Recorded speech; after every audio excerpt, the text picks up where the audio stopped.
Okay. Was all yours? Does she have one too? Are we live? We are live. Okay. Yes. Hello. I'm just looking at my technique real quick on silent. Do it. Do it. Yeah, I am a little like what I'm working on right now. I might at some point reach the point where I'm like, oh, I'm gonna have to actually read the pattern. So then I might switch over to something else. Yes. My eternal dilemma with our craft sprints is like I always seem to be at a part of a project where I'm like, this is like the worst thing you could be doing. Doing a chatty. Yeah.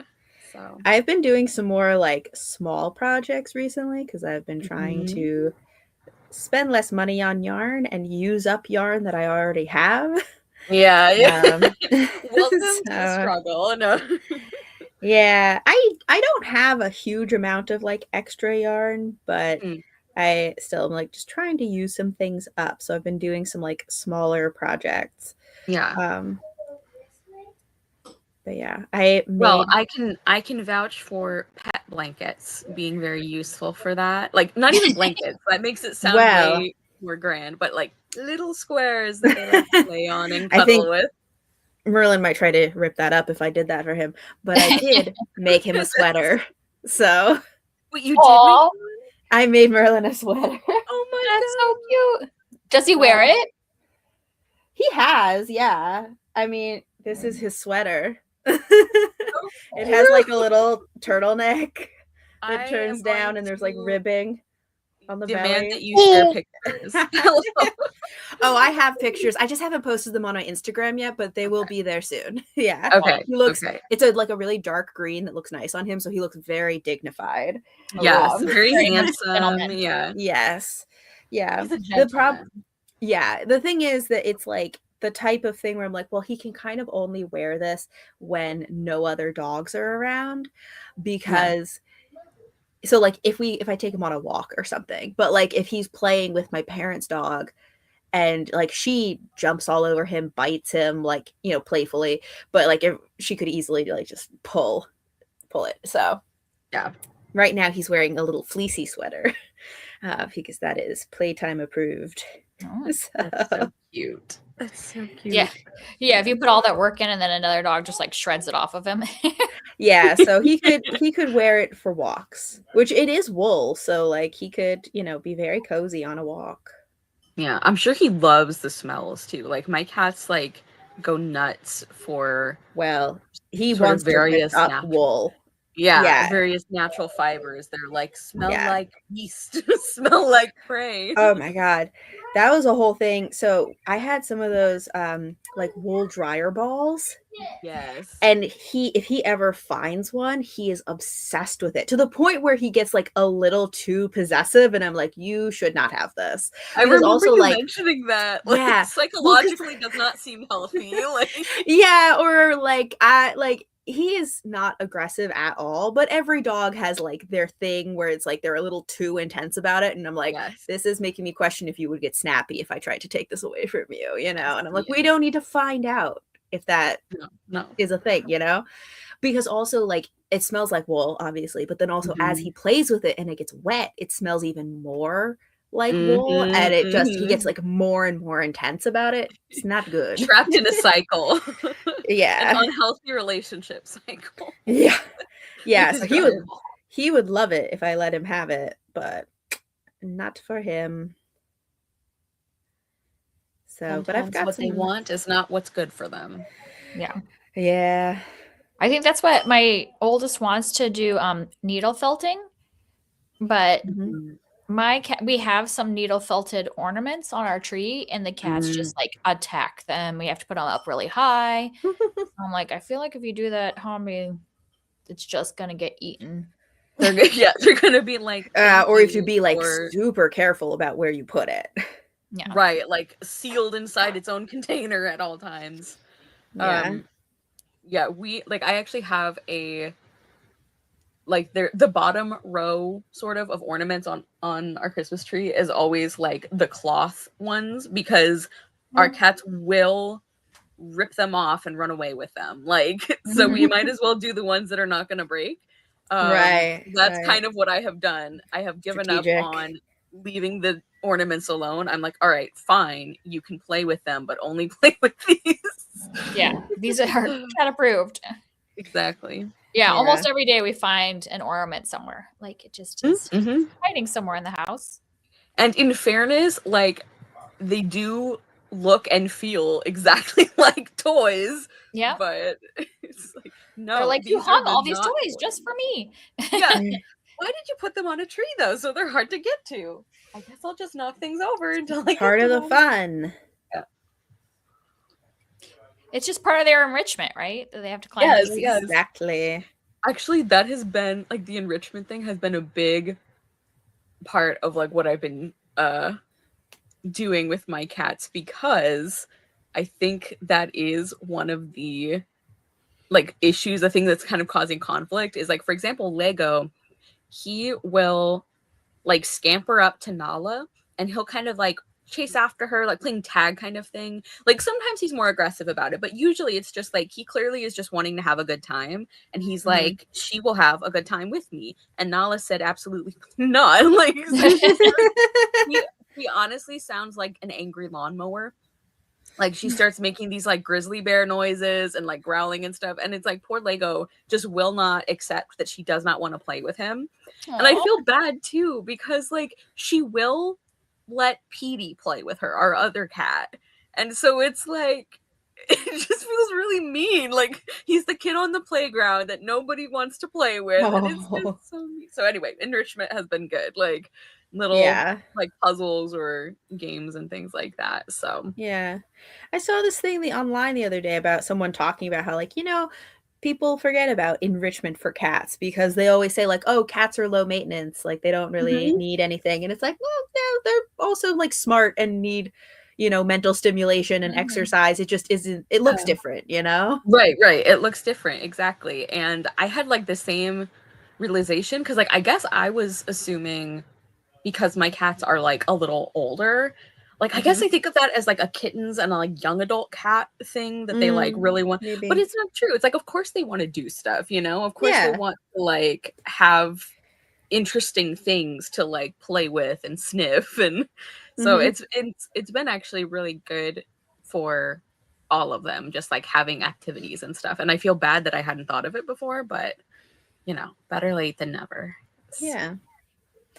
Merlin has a new game that he likes where he has this, I've got him, it's like a tiny little squeaky bone. It's like this big, but it's very soft. So it squeaks really easily and it makes a very high pitched noise that he really likes. And what I do is like wrap it up in a towel, and then I wrap the towel in a fuzzy blanket, and then I kind of squeak it and it makes this really muffled squeak sound, and then put it on the floor, and he like dig dig dig dig dig like, and has to like unwrap the blanket. It's like a Tootsie Pop that he gets to like the inner core, and then he has and then eventually he gets the squeaky toy and he like runs off with it and hides it. But he loves it, and he actually has started trying to like indicate to me like, I want to play this game. Like he will, I want to play Tootsie Roll. Right? Yeah, let's play Tootsie Pop. That's what I'll have to call it now. But he'll like bring the toy back to me to like do and be like, and like look at it and look at me and be like, do it again. Yeah. Which then of course the minute I start trying to wrap it up, he then tries to take it away from me and like stands like on the towel so I can't like move it, and I'm like, yes, you are misunderstanding how this works. Yeah, it's like we can't get to the fun part if you don't let me get the thing ready. He gets too excited. Yeah, that's so but cute. He loves it. Yeah, it's like of course that our pets want to like have activities, you know, it's such an obvious thing, but yeah. And it's like good for it's like, I mean, the reason they call it, you know, enrichment is like it is also good for them to like have things that they need to figure out. And what were you gonna say? I'm sorry.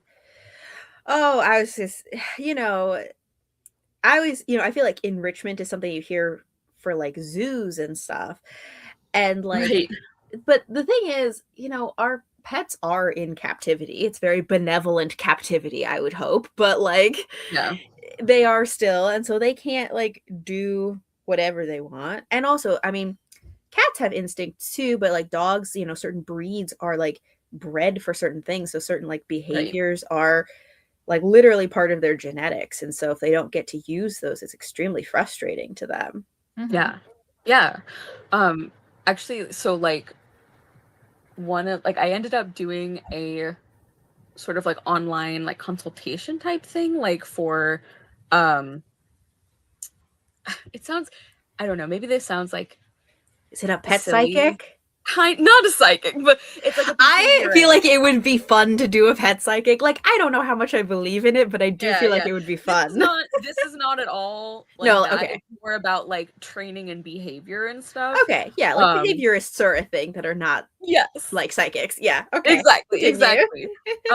And whoops, I just dropped a pile of things. And so far it's been like really helpful, and even like little things where it's like, oh, that is so obvious in hindsight, but I hadn't thought of it until somebody who's like a professional was like, this is something you should think about. Like one of the things that was like that was like, and probably for dogs too, I don't know. I think she also does like I think she has like two separate sort of branches of like consulting that she does.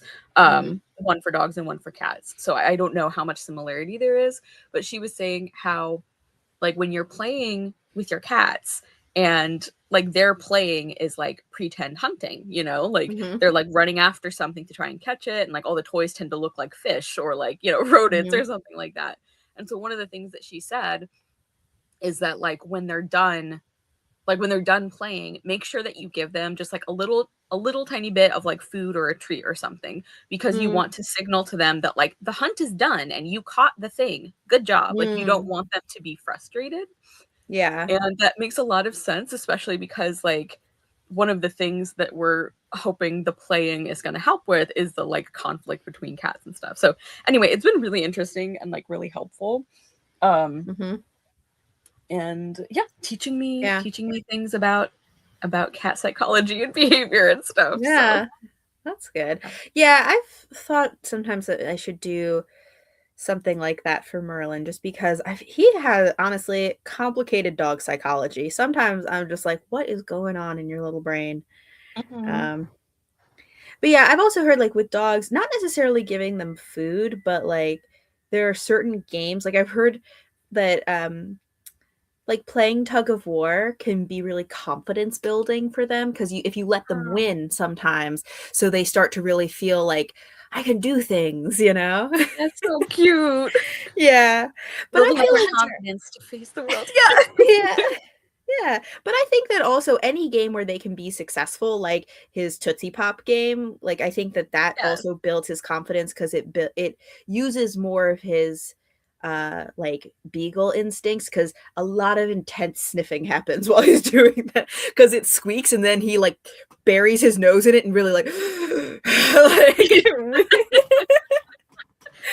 so I think that yeah, so I feel like that he's not that great at tug of war, because he actually has a relatively soft mouth, so he doesn't clamp down on things, he doesn't hold on that hard. So gentle. yeah so so I feel like something that involves sniffing would actually, as long as he is successful and he finds the thing eventually, would probably be even better, like confidence building for him. So yep, makes sense. Do you guys want to chat a little bit about what you're working on? I realize we haven't done that, but sure. I have kind of two things I'm going to be working on. So right now, I think I said I've been working on some smaller projects. So right now I'm making a little hood. So it has like a little triangle in the front and in the back, and then there's like a little hood. So it just goes over your head.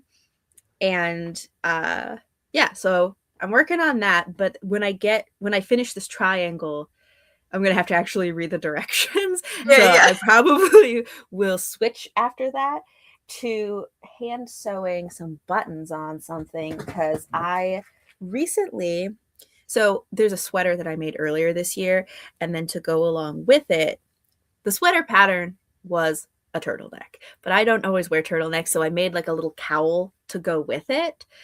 And I wore it the other day with the cowl, so it looked like a turtleneck, and I was surprised how much I liked it, because I don't necessarily think I wear turtlenecks very much. But the point is that what I want to do is sew some like tiny buttons onto this, so that then I could have a better way of attaching it to the collar of the sweater. Okay.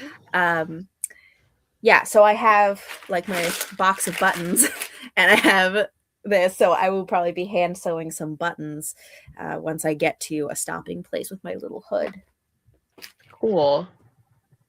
Detachable turtleneck. So I really like it, because I don't always want a turtleneck, but it's been cold recently, so it was very nice to have that. And so now I'm thinking I have some leftover yarn from this sweater, and I might make a little turtleneck cowl to go with this one too. This So this might be a thing. yeah. Yes. It's kind of genius, like remove because I've seen other people like knitting sweaters with like the neck, and I'm like, oh, that would bother me to always have the neck. Yeah. I like the flexibility. Yeah. So wow. It's an idea. Can make a detachable one. That's right. That's right. Well, I am determined to finish this headband for my kiddo now that it actually is freezing out. Yes. But and because I'm working on my first sweater and I'm at the like increased part, so I feel like I need to be concentrating since it's my first one. And so I can't like do anything else when I'm doing that. I sometimes can listen to a book, but then I have to pause it frequently to count and make sure that I didn't miss something. Yes. Because I'm Which sweater pattern did you pick for your first one?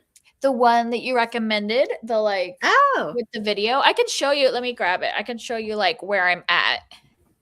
But yeah, I just went with that one since it had like the step-by-step, which is great because I like doing the short rows. She made it so much easier to learn. I rewatch that part of the video still if I do short rows. Yeah. It's awesome having the little tips that you sort of collect from various different like patterns and stuff. I finally found the method that I like best for weaving in ends after how many years. What is it? Was tell me. So I the one that I really like, and I have to try and remember which book or pattern it was in, because it wasn't like the main point of the pattern, obviously. It was just like, by the way, this is how you do this. And I was like, mind blown. Yeah, exactly. So the way that I really like is when you have the end that you've threaded on your yarn needle, you're gonna do a zigzag. So you do 3 kind of is generally what you do. You can sometimes do I think it's usually around 5 stitches for each line, if that makes sense. At least that's what it seems to be, but you can kind of fudge it. And so you do the first part of the zigzag, and then you turn and you go the opposite direction, and then you do the same thing. But the part that I was like, this is incredible, why did I never think of this, is that when you're doing all of those stitches, instead of going under the stitch, you put it through the middle of the yarn. So you're intentionally I do that, slitting the middle of the yarn with the yarn needle. And for whatever reason, that had not occurred to me to try until I saw that in a pattern or a book or something. And I was like, oh, this is amazing. It makes sense. So instead of just going underneath a stitch, a few stitches, you're splitting it in half. So it's really cemented. It's really anchored. Right. And it's that makes so much sense. But I guess because I had just, prior to that, every book or pattern I had seen had demonstrated with going under the loop, so it just hadn't even occurred to me as something to think about or try. So yeah, that has been the way that I have done ever since. And I finally feel the ends that I weave in are secured, but also they look nice, and that is so nice. So here's my sweater. What yarn are you using? I'm using the one that was recommended, which was I did that too. The drops. Yeah. So I got my collar all done, and now I'm on my. I'm about to switch to bigger needles. Yeah. Ah, cool. I did find it stretches a lot in blocking. Just Oh, okay. so you know. Well, that's Mine like probably really good. like after blocking. Tunic sweater. Yeah. It might be good because I went with the smaller size because I Okay. was like, well, if it's too small, I have 2 kids. If it's too big, then it's going to be like too big and I'm not going to wear it. So I was like, well, I'll go with the smaller size because I can always pass it on to a kid. Mhm. But I actually really like this yarn and the feel of it while I'm It's going. nice. But Yeah. I did stop here because I've gotten to the creases where it's really needs to get the bigger one. I just have to do that. Yeah. Just switch to the What bigger color one. That's is it? exciting. Exciting. It's like your a first sweater. navy, Yeah, because they have a couple navy. of dark blues. Yeah. It's really I was- pretty. It's got like almost like Nice. a periwinkle undertone to it. Like, Yeah. It's kind of got almost like where it's got like somebody asked me if I was doing 2-strand with mohair. I'm like, no, it's like that's part of the yarn. It's just like a fuzzy That's what's nice about it. light Yeah. underlayer. I love fake 2-strand. Yeah, because it's a blown yarn. So it's like in that like tube. Yeah, and that's why it's Yeah. like all floofy, which is You But nice. who be had the counting my- concept for that? My increases because I'm so bad at looking at it and knowing my increases. So I've just been putting stitch markers at every That increase. works. Yeah. I've seen patterns that recommend that, so Yeah. I don't think that's like a weird thing at all. Yeah. Well, that was one of her things, and I don't know that she said every time. I think she was like, "Oh, you could do it every like 2 times," and I'm like, "Nope, I'm just gonna do them all so that I don't come back later and forget how many rows I've done." And I'm at the point where I'm switching to like the next type of increases, so I'll probably take those out and start new once I move to the bigger needles. Yeah. I just couldn't figure out when I was supposed to move to the bigger needles, and then I was looking it up, and they were like, "Whenever you want to." I'm like, "Oh, so yeah." Yeah. It's pretty much like whenever it gets uncomfortable on the smaller ones, you go bigger. Yeah, so, exactly. Wait, do you mean like the needles or like a bigger cable? The cable, yeah, sorry. Oh, okay. Okay, yes. Yeah, I was actually just thinking of like making something else with Drops Air because it is a nice yarn. And I like my what's the fiber? Is it like wool and something? It's wool, like alpaca, and then nylon or something like that, or polyamide or whatever. It's the like tube. Yeah. Okay. Yeah. Okay. And it's cheaper because I think because it's a blend, right? So well, yeah. I would Drops in general is pretty cheap. If you are really sensitive to scratchiness, it could be a tiny bit scratchy, I think. Okay, that is good information to have because I am. It says it's 65% alpaca, 28% polyamide, and 7% wool. Hand wash only. Yeah.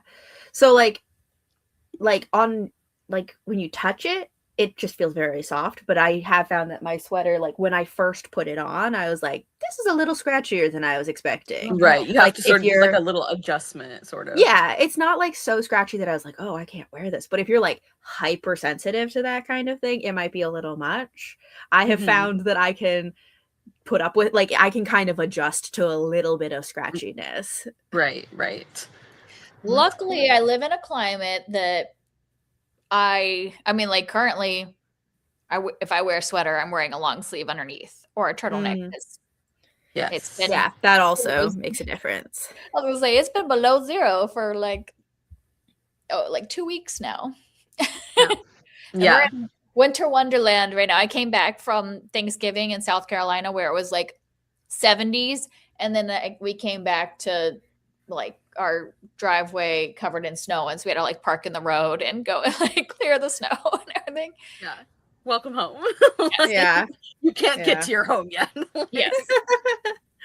And we're all wearing like tennis shoes and no, because we didn't want to bring coats on the plane. So like none of us were wearing coats and we're wearing tennis shoes. And I'm like, just trudge through. We'll dry off inside.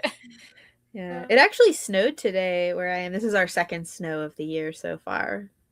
So that's exciting. That's great. Are you, is this week Hanukkah? Yeah. I think tonight's the first night. Yeah. So, well, happy Hanukkah. Thanks. we're still kind of figuring out presents for everybody. Our Listen, Hanukkah our Hanukkah party is on the 20th, so you have time. That's time. Yeah. No, it's so let me tell you my cute little thing. So, we don't celebrate Hanukkah, but Eliza learned about Hanukkah at school, and they learned, she came home singing the dreidel song, and she can we buy dreidels, and she's like, we got to go get a menorah. She was all into it. And then 2 days later, I was picking her up from her after school program, and this other parent came up and she's like, oh, Eliza told our daughter that you guys celebrate Hanukkah. We do too. And we started talking about all this stuff. I was like, oh, well, technically we don't celebrate Hanukkah, but the more holidays, the merrier. And she just got really excited about learning about Hanukkah. Oh my gosh. So in Eliza's mind, we are full on Hanukkah celebrators now. We're just doing the whole thing. And that's funny that she learned at school, and I guess they didn't cover this is a holiday that some people celebrate. Yeah. But look, in fairness, it's that would be a hard thing to teach kids. It's this is a fun this sounds like a fun cool holiday. Not for you. You don't do this one, but I mean, lots of other kids learn it's true about Christmas and be like, that's not for you. I'm glad that she's learning, because so many schools only do either they don't do anything that could be religious, they're just snowman, and that's it. But, a lot of them just do Christmas. So I'm glad that she's learning about Hanukkah, and that they're actually not just singing the song, that they're actually bringing in elements of the holiday and teaching them, some of the history. And all she's interested and excited about it. That is very cool. Luckily, this family thought it was cute. And she said that the same thing happened with their daughter, because they had just gone to a school that had a lot of Muslim families, and so she thought, she's like, well, then we celebrate Eid, right? Yeah. So, her kid basically did the same thing. That's cute. Yeah. Kids are that's funny. nice. That's nice that she took it as oh, this is a fun thing, that happened. Yeah. My favorite Arthur, I think it was Arthur episode. Maybe now I'm not remembering. No, it was Blue's Clues. When I was really little, my favorite one was always the holiday one, where it was sort of a 3-part sort of episode. So they had Christmas, Hanukkah, and Kwanzaa. And I thought that was so cool. That was always my favorite episode as a kid. So I do think it's cool and important that obviously kids are exposed to different holidays and things. That is funny. So you had to be my daughter lied to you. I'm so sorry. Honestly, kids sometimes tell weirder lies, so that is. Yeah. At least this was a lie of inclusivity. At least. I mean, I think she was ready to celebrate, and I was like, okay. Yeah. I mean, we don't know all of the traditions. We probably would have to do a lot of researching to really celebrate. Yeah, for sure. Yeah. Actually, this year, I am making a sweater for my mom for Hanukkah. Not by Hanukkah. I just bought the yarn. Yeah. on Hanukkah, you can inform her she will be getting a sweater. No, she knows. She knows. Yeah. My family is really not. We don't really do surprises for gifts. We are very just what do you want? I will get you that. Or this is what I'm thinking. Do you want it? Yeah. We don't surprise people. And so I asked her well, I mean, she's been not so subtly hinting that she wants me to make her a sweater. I've been dropping subtle hints. And she's like, I'd really like a sweater. Right. And so I was like, okay, do you want me to make a sweater? And she was very excited about that. And so what we're doing is my siblings are all buying the yarn because it is expensive. Yeah. And then I am gonna knit it. So I just got the yarn yesterday. I'm gonna I was and it's gonna be color work, and I just pre-washed some of the yarn just in water yesterday. so it wouldn't bleed because it's like a dark blue and like a really pale gray, like silver. And I didn't want the dark blue to like stain the gray. But yeah, so I'm gonna be working on that next. I didn't start it today because like if it's color work, I'm like, that's going to take a little more concentration. And also like, I like to be a little ways into a project before I try to like talk to people while I'm working on it. I am the same way. I'm like, I need to get over just like a little bit at the beginning where I'm figuring out what I'm doing. But yeah. It's a new pattern and stuff like that. And like a new designer that I haven't used. So, but yeah, so we're gonna do that. And hopefully it turns out well. It's like a little nerve-wracking. I know. Color work. Yeah, that is very cool though. I actually have done, not with a sweater, but like similarly, there have been multiple Christmases or birthdays where I've been like, okay, here is something that I am going to make for my brother or sister that I think they will like. Mom, let's figure out the yarn together, and like she sort of donates the cost of the yarn. So I think that's a cool way to do it. Yeah. Hello. And it's hello. And that's kind of like we did something. I was not involved, I guess, but we did something kind of like this once where because through a series of events, we ended up with a large slab of walnut that from like a tree that had like a live edge, so it had like the bark still around it. Wow. And my mom got it for me to make it to like have as like a table, but I was like, I don't know how to make a table. But my brother does woodworking, and so I was like, what if you made me a table? And so similarly, my other two siblings, they like bought all of the materials and stuff he would need, and then he turned it into it, which is a huge amount of work. It was maybe a crazy thing for me to ask. But he did it. And so now I have a table. That's awesome. But so this is a setup that we've done before where it's like they pay for the materials and then one person makes the thing. Yeah. Well, and your sweater looks good. And I mean, this is the one you made, right? Yeah. This was my first and only color work so far. And this is going to be my second. Yeah, and that one looks good. And it looks like it fits you. So, I mean, you've done good. Yeah. I mean, at this point, I have made 6 sweaters this year. Man, oh my god. Which I find amazing that you could. I know. Yeah, this is what happens when I find a new craft and then I'm just like obsessed with it. And I'm just like, let's go. Like, this is it. This is my personality for the foreseeable future. Yeah. And for the last few like holidays, birthdays, whatever, that's been like all presents are knitting related. And once again, this year, all I asked for was like gift cards to 2 specific yarn stores that I like, and a set of little itty bitty needles for doing small circumference where each needle is like this big, and so you can do sleeves with them because they're so itty bitty. Oh my god! Oh, that's cute. I know. So my wish. That's the whole wish list. All knitting this year too, because my husband and I aren't getting each other gifts. We decided this year we're just like, here's the budget, buy whatever you want. Because I was like, I'm fine if you want to buy me a gift, but really what I want is just yarn, and I want to pick that out. So, and he does giving gift certificates, and I'm like, but what I really want is a gift certificate. So he's like, well, then let's just do a budget and we get our own things. Like, yes. Yeah. Perfect. Yeah.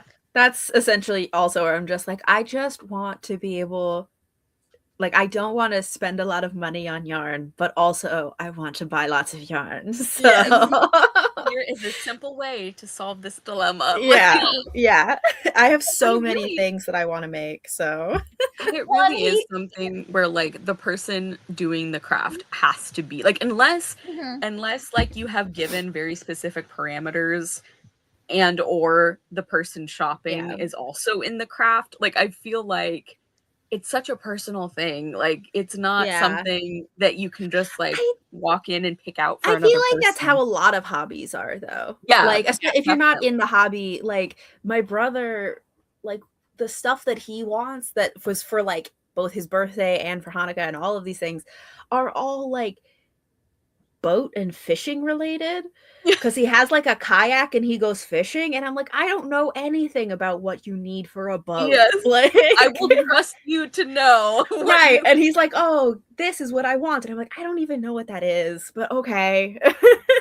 Well, and I don't know, this is something my husband and I like don't agree on, because he's always like, well, I'm not just going to give somebody a gift certificate, that's not personal. I'm like, to me, I'm like, it is personal, because it shows that you know what that I would love the knitting store, that I would like the bookstore, and that I then get the experience of shopping for something that I love. So it's not even just the gift certificate, it's the shopping experience. It's like a gift twice. Yeah. Right. You're gifting them like a shopping spree is what it is. Yeah. Which is exciting. Who doesn't want a shopping spree? Like, I know. I know. Yeah. And like I get about, like, it is nice to like be able to pick out like a personal present, but I think it also is normal to have, like we were saying, with pretty much any hobby, there are things where it's like, okay, it is more important to me that you get a good gift than that I feel like I gave you a good gift. You know, it's like, if the person wants a gift certificate, like,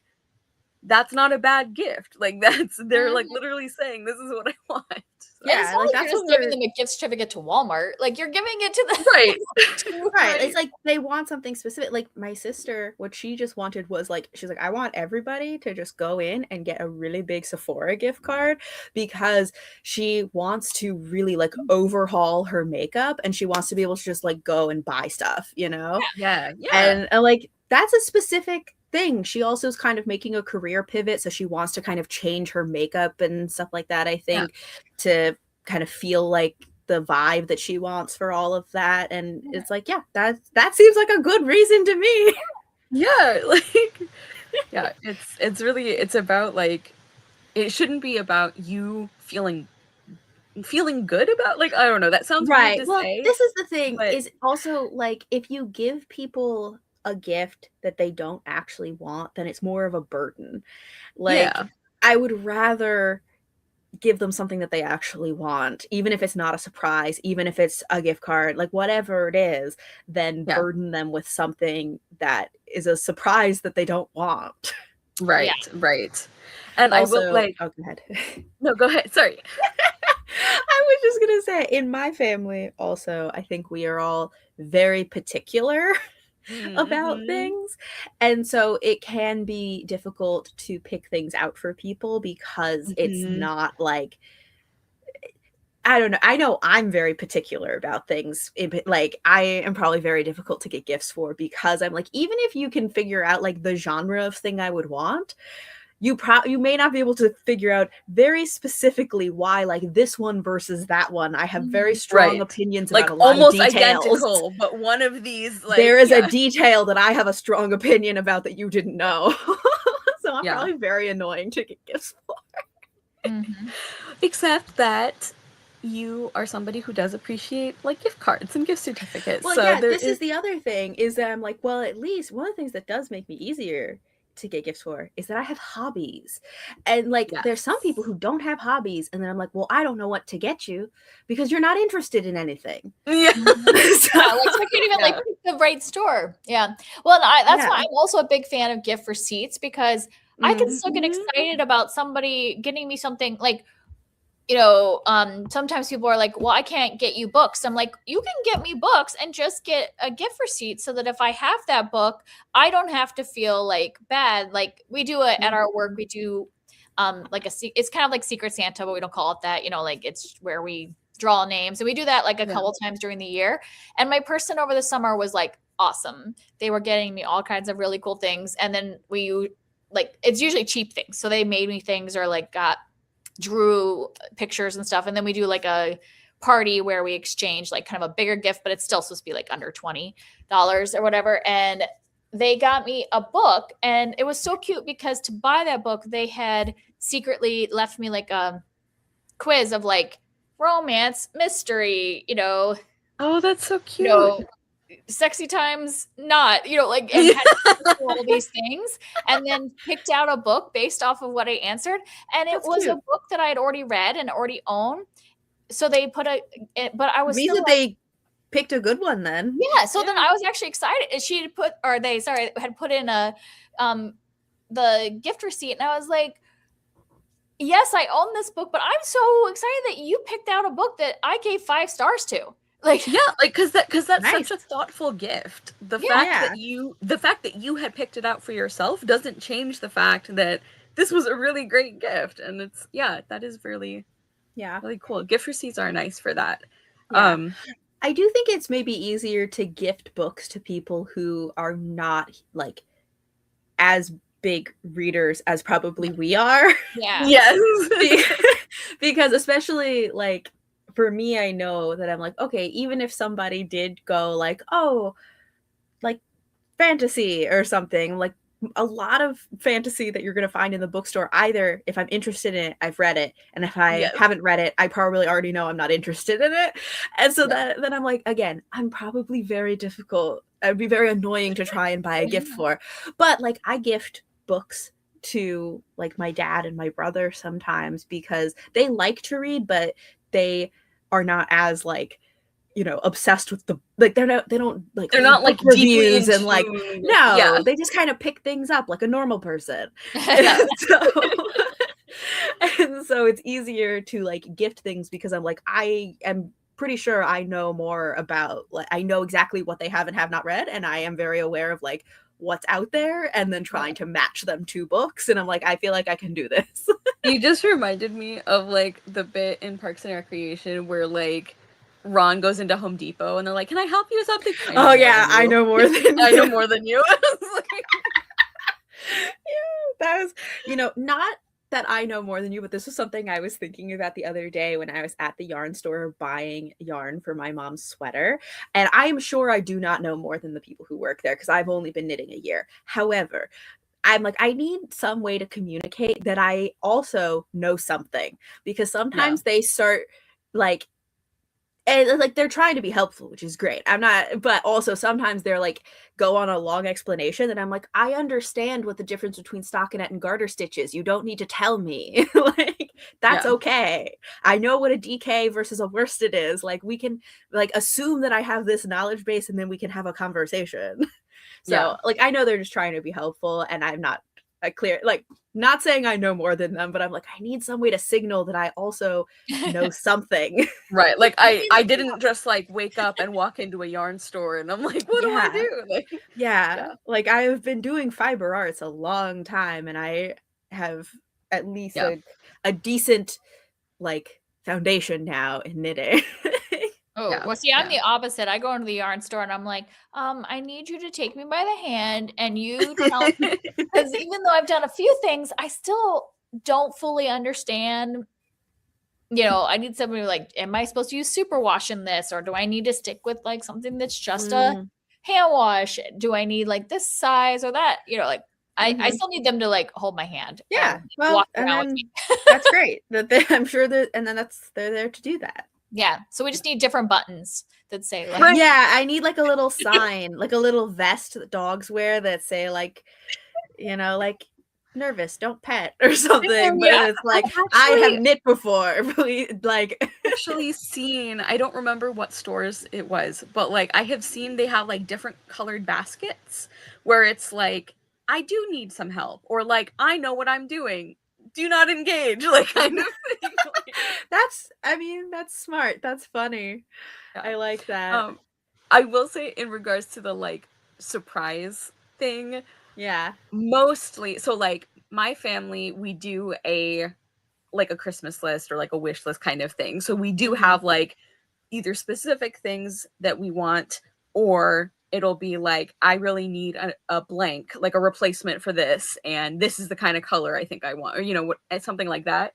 But we do also always try to get like a couple of like surprise things, and I will admit that I do really like being surprised with gifts, just because like I am almost always like, me and my mom are the primary like gift organizers, and I am specifically the person who usually ends up not to toot my own horn, but like coming up with like the good sort of like surprise gifts for people, like either for birthdays or Christmas or whatever. And so because I am almost always the person doing that, it is like a nice little thing for me to like have that done for me. Yeah. But like again, that's not like the whole time. It's just like a couple of little things. But yeah, I do like a surprise gift now and then. We do like, since my husband and I just do the kind of, here's the amount of money, but we do his family, like, because I live here with like his dad and sister and cousin or nephews or whatever. We do like a gift exchange, so we each get one person, and I'm hoping I get one of the ladies because all of the ladies are knitters, so that I will get something good from them. But and I have my nephew's partner who is a knitter, so I'm trying to decide if I just get her, like, because you know, she's in her 20s, so she doesn't have like the budget for a lot, so I can, you know, she'd be happy with the gift certificate, or she'd be happy with pretty much anything from the yarn store, because, you know, she doesn't go out and buy like random things, you know. Right. One thing that I have done for friends who are like sort of just getting into knitting is I've gotten them just a couple of like circular needles in sizes that you use a lot and that I think are really pleasant to use, like the Luca. I'm not sure how to say that. I should look that up. Yeah, but I really, really like those. Like, they feel nice. I think they like are satisfying to work with. They tend to like create good projects for me when I use them. Like, and even though they're not like super expensive, they are sort of like, they're not something that necessarily a like beginner knitter would walk in and be like, yeah, I'll pay like, what is it, $12 for one set kind of thing. Like one pair of needles. And so that was sort of a nice way to like, I'm not like picking out yarn or picking out a pattern for this person, but I'm like, here's something that is like really nice to have that you can choose to use on any project that you're, you know, working on. So I have done that before. Obviously, needle preferences are very personal too, but yeah, I really like, I've tried the Licca ones and they are nice, but they're not very pointy. That's true. I really like the Knit Pro wooden needles. That's what I'm using right now. These are the double pointed needles, but I also have I have the double pointed needle set, and I also have the interchangeable circular needle set, and the mini set that I'm getting are also going to be Knit Pro. Is the interchangeable one, is it like the Dreams set, like the rainbow? No, I got I'm getting all of mine in ginger, which is just this like natural brown color. I like the Knit Pro ones as well. I do like those. Yeah. I do have the Dreams interchangeable. That's my interchangeable set. Yeah. That's cute. Yeah, they have like the different colors for the different sizes, right? Which is nice. Yeah, it's like a nice visual way to like see, okay, it's always like I'm using all my eight sets, like my number 8s are all busy. That's why I feel like it's either 8s or 6s. I'm like, when I'm not sticking to one project, I'm like, well, now I can't start anything new because I don't have an 8 and I don't for a 6. Yeah. Or I have to like transition to different needles like 3 times in a row so I can eventually get to a set that I need. Like, yeah. But what were you saying, Huck? I'm sorry. Oh, I was just saying that I really like the Knit Pro ones because like they're pointier than the Licca ones, and I personally I think that they're kind of a good in between. Like, I find that metal needles are too slippy and stuff just falls off. I know some people love them, but they're not like too rough either, that they like grab onto stuff. I feel like they're just like a good combination of things for me. I do find that I like needles that aren't as sharp, just because I find yarn splitting extremely frustrating, and I feel like that's a lot easier with sharper needles. But I do also really run like into that a lot. Yeah, and I do really like the Knit Pro ones, and I haven't had that problem with it. But I think that's one of the reasons that like it hadn't occurred to me that maybe one of the things I like about the Licca ones is that they are sort of like rounded. Also, I could see that. Having cats. Yeah. And and the Licca ones are a little more grippy. Like they have a more texture to them. So if you're worried about Like- things sliding around, Yeah.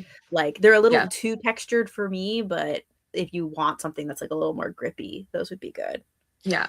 Yeah. I definitely think I wouldn't want anything that is grippier than them. Yeah. But like I'm the same where I don't like metal needles, partly because of how slippery they are, but also I hate the sound. Yeah. I don't mind the sound. I think it's kind of nice. They make a little click, click, click sound. I just don't like how they feel. I like the click with wooden needles. The one with metal is like painful to me. I like them, but I just don't like using them. Yeah, yeah. But yeah, I can see that, there's certain sounds that just like don't work for people. Yeah, and I cannot explain why. I don't know why. Kelly, what were you gonna say? Oh, I was gonna say because I almost got as I'm deciding what I'm gonna do with my Christmas budget. One of it was I was considering getting the shorter tips of the Lucas because I heard that they were interchangeable with Knit Pros. Oh, interesting. What it said online. Oh, do you mean like that the cables are interchangeable? Yeah, like you can. I use the same cables for my Licca and my Knit Pro, but like Chaigu uses they use cables that aren't compatible with anything else because they're too special. Yeah. I didn't want to do that. I want because I have like this isn't an interchangeable, this is a set, but like my interchangeable sets are the longer, the 5-inch. And I found when I was doing my collar of my sweater, I'm like, I really needed the smaller ones. I was like, I was having a hard time with the collar. Once I started doing the creases, I was fine. And so I'm like, I really need some of the shorter ones because I'm going to be doing gloves or like fingerless gloves come January. I have a class where I'm doing that. And so I'm like, well, I need some shorter ones. So I'm like, do I just buy individual shorter ones or do I spend my Christmas money buying a shorter set? But my store only has the Luca set and a shorter set. Mm-hmm. Yeah, mine too. And that's why I'm like, I had to figure out like, where can I buy the tiny ones? Yeah. But so I'm figuring that out because I have lots of different things I want to spend my Christmas money on. So yeah. Always a struggle. I think like I always tend to go for the longer needle sets just because like usually if I need a small circumference, I'm probably using DPNs or magic loop. Yeah. But there have definitely been a couple times where it's like, I probably like this probably would have been like easier if I had the shorter ones. I don't love using DPNs or I don't know if I've even tried I think I tried magic loop once and I was just immediately no. But also I always have a really hard time with laddering and I have tried to watch videos about how to stop it and like it doesn't work to me. And so I'm just like, well, I'm just gonna have lots of needles and different sizes so that I can do tiny circumference. Yeah. Unless I ever got to the point where I was making like gloves and I had to do like a single finger, like I would just have to use DPS for that. Knock it out, no. Yeah, exactly. Yeah. No, I know what you mean about laddering. It's not like consistently a problem for me, which means that I don't really know how to like fix it. But it is sometimes a problem. And usually when that happens, this is probably cheating, but I will just like slide part of a stitch up and like knit together and it like closes the hole. Yeah, what I have seen, and I had started knitting some socks and then I like didn't really continue with them. But one thing I had seen was that they would say like essentially the last 2 stitches that you do on one needle, you transfer them to the next needle and then keep going.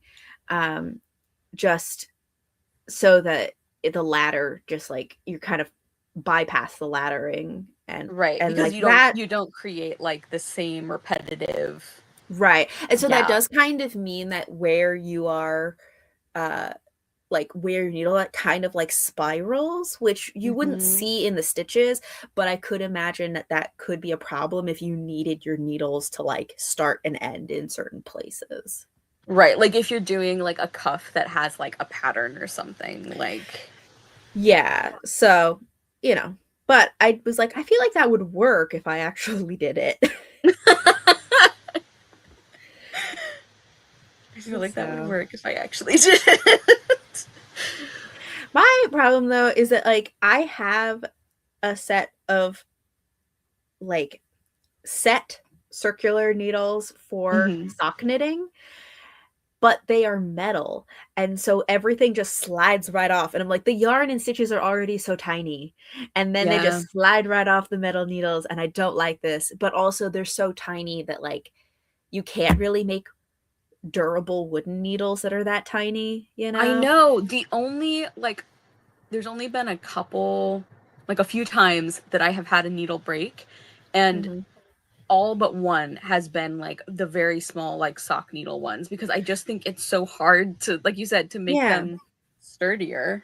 Yeah. Like they're so small. They're gonna break unless they're like Yeah, they need to figure out something though, because I don't like using the metal ones, but I do want the tiny. Well, I something else I have thought of trying is what is it called? It's not magic loop.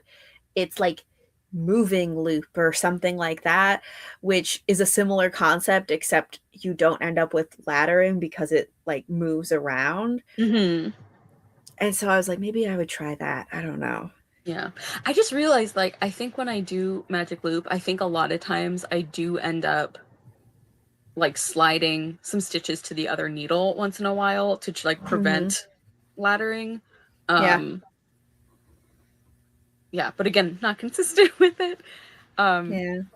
What I actually like, what I have found, the pair of socks that I'm making for my sister, I happened to, I forget where I was ordering from, but they had like a couple of random needle sizes on clearance, which is always, you know, fun if you're like looking to try something else. And one of the ones they had were very small double pointed needles that are the cubics ones, the like Knit Pro cubics. So they're like tiny, are they square? Little, yes, they're like tiny little rectangular prism needles, basically. Huh. And I was like, oh, you know, I've heard some people really like using these, and I feel like I always need this size range for socks, and I'm always making a bunch of socks at once. So I was like, okay, cool, I'll try them. And I really, really like them. I don't know if it's something about like the shape dispersing pressure differently or something, but I have not had a break with them, and I haven't felt worried I'm gonna get a break with them. It's been really nice. For some reason, I feel like that shape would be stronger, even on a small like, scale. I don't know why. Rule for it, yeah. Yeah, that seems like it would be stronger for some reason, though. Yeah, and they're wood. So, and they're nicely smooth, but not like so slidey that you lose stitches every time. So I have really, really been enjoying those. I know that you're not like a fan of double pointed needles, but yeah, that's interesting though. Yeah. And those are Knit Pro, you say? Because I might. And it's cubics with an X at the end. Yeah, I'm pretty sure it's Knit Pro. Let me check. I have to look into that because I have to get some for these gloves I'm going to do for the class. I need double point needles. I just looked it up. I mean, there's probably a way to do it with like some other method, but I'm assuming since that's going to a class, I should just get what they tell me to get. Yeah. Let me see.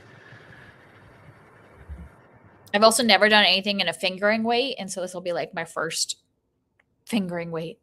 Yeah. Okay, maybe it's not. Maybe I misspelled it. I could have sworn it was with an X, but it might just be spelled like the word cubics.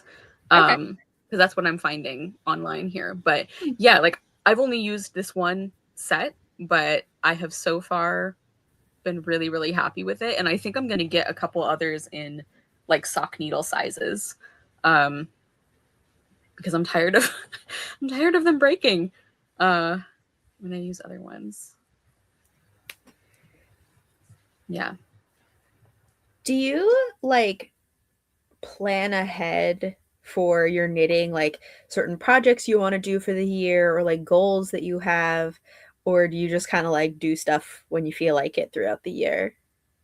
I guess I sort of like split the difference, because I usually have some kind of ideas about like, for example, I want to make a couple of shawls. I was talking at our last one about how, like, I think that'll be a really good, if I like them, I think it'll be a really good thing to make in my climate, because like they're easy to take on and off, but they can be kind of cozy.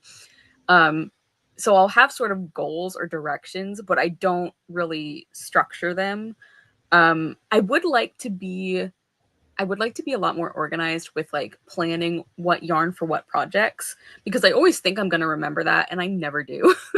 I am a liar to myself. I never like remember like what I had sort of earmarked something for. So I could probably benefit from like a little more direction regarding that. But in terms of like figuring out what I want to make or what I want to work on, it's like just kind of mental mental planning. I don't really like structure it, not like a TBR sort of thing. Yeah. Well, I'm still like learning, so I've been kind of doing it by like, what skill do I want to learn? So that's what, like, I was thinking I wanted to do a sweater because I really want to be able to do it. And that's when, you know, I've had that pattern that you recommend a hug for like a year, but it was just like recently, it was at Thanksgiving or something like that, where we were, or somebody's birthday in October, where all the ladies that live here that are my relatives, like my sister-in-law and my nephew's partner, they're all like, just do it, start it right now, get it out right now. And they like literally made me get it all out and like start and cast on when they were sitting there with me. Oh my God. The knitting hype squad. I love it. Because they're like, you just gotta do it and we're here. And so you should just do it right here with us. And so I just like cast on with them there. That's amazing. So it's more like sometimes I need a little push, but it's like, what is the next skill I want to learn? And I knew I wanted to learn that. And I took this glove class I'm going to do in January, is because I want to be able to learn like some smaller projects, so like some of those smaller circumference things, and it's color work as well. So I thought, you know, this will be like, I feel there's so many different ways to do color work. Like it's good to take a class where you're learning this person's technique, and then I can compare it to what I've like learned online or whatever. Yeah. A lot of times actually I do the same thing, where what I want to learn or get better at sort of directs the kinds of projects that I do. And I think that's a good way to do it. Like it keeps you engaged. But it's still a way to sort of have like a little bit of structure about where you want to go next. So I think that's cool. It just occurred to me that if people are watching this back later, the reason I'm not crafting right now is that I actually somehow hurt my hand. So that's why I am just sitting here and watching Huck and Kelly work. Not that I think people like need an explanation, like, you know, like would demand it, but I just thought like it's kind of funny that I'm just like chilling in the crafting sprint and never mention why. So anyway, that's what's going on. Don't know how I hurt my hand. Hopefully gets better, but yeah, hopefully you can craft again soon. I know. And it has kind of thrown off. Like there were a couple of like small, like really small projects that I was going to be like finishing or like making progress on for like holiday gift time, and don't know if that's going to happen now. So we'll see. I'm trying to get, you know, because we do this like family gift exchange, I'm trying to convince everybody when we get together this Christmas that we draw for next year, because then we can all like, because there's so many of us that are crafters in this group, like not just the knitters, like my husband does like woodworking. So, but it's really hard when you draw at Thanksgiving to have a project done by Christmas if you're making something. Right. And so why don't we draw now for next year? And that way, if anybody feels like making something, they have a whole year to make a project. Yeah. And they wouldn't have to. They could still buy something. They could still wait till the week before Christmas. That's fine. But it gives some of us... You at least have the option. Yeah. Yeah, that makes sense.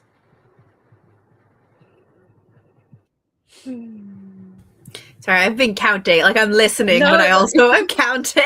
So can I tell you my cool thing I'm going to do tomorrow? Yeah. It's a cool book thing. So one of our local bookstores, the bookstore is kind of in this mall. It's not really, it's like, it has like an inn and like some different stores and a restaurant, and the bookstore is right next to the restaurant. And so they like every once in a while will do events there, and then they'll rent like the room.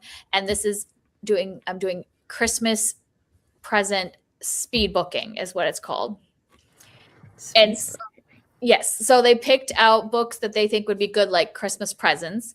And so lots of different genres and everything. And then they put you at like, like speed dating. So they put you at the table and everybody's sitting at the table and you have a book in front of you and you get 2 minutes to look over the book, read a sample of it, read the back, and they give you like a paper where you take notes. And then at the time you move your book to the next person and you get 2 minutes with each book to like sample it. Cool. That's very funny. And then like the person that works there had like picked out all these books as like recommendations, and then at the end as part of like your registration you get to take one of the books home, so you get to pick. That's so which one you want. cool. That's fun. What happens if people want the same one? Well, they have multiples of each one. Okay, that's good. Yeah. And because immediately I'm like, what happens if there's a fight? Like if you we're gonna start 4 people. You're gonna duke it out. Yeah, and I think like if you a want gladiator battle for the book. Down for the book. And I think if you want multiples, you get like a discount on your second one or whatever. That's really cool. And then since they're at the restaurant, you get like a free cocktail or mocktail. And they have like a signature one for the event. So I'm sure it'll be like Christmas themed or something. And then that's really cute. And then they have like little hors d'oeuvres and stuff like that. Very cute. That is fun. I'm like, that just sounds like a fun little yeah nerdy book thing to do. I know. I love that. Do we want to take our little break sometime soon? I was actually just thinking of that because I should grab something to eat. What length of time are you guys thinking? Well, we're about an hour and 6 minutes in. Do we want to come back at like an hour and 30 or like hour and 35? Is half an hour enough time? Yeah, maybe like 35, just so I don't have to. Sure, yeah. Hurry up and eat. Okay, I actually don't know what time it is. I found out that I can make this full screen. This whole time I've been looking at it like in the mini version. Just found out I can make it full screen, and so I can't see anything else on my computer. I don't know what I was doing this whole time. You learn something We've every been doing day. this for literal years, and I just figured this out. Okay, so sprint until 35. What time is it? It's 2. Well, for me, it's 2:12. So whatever, 12 after wherever. Wait, so are we saying 35?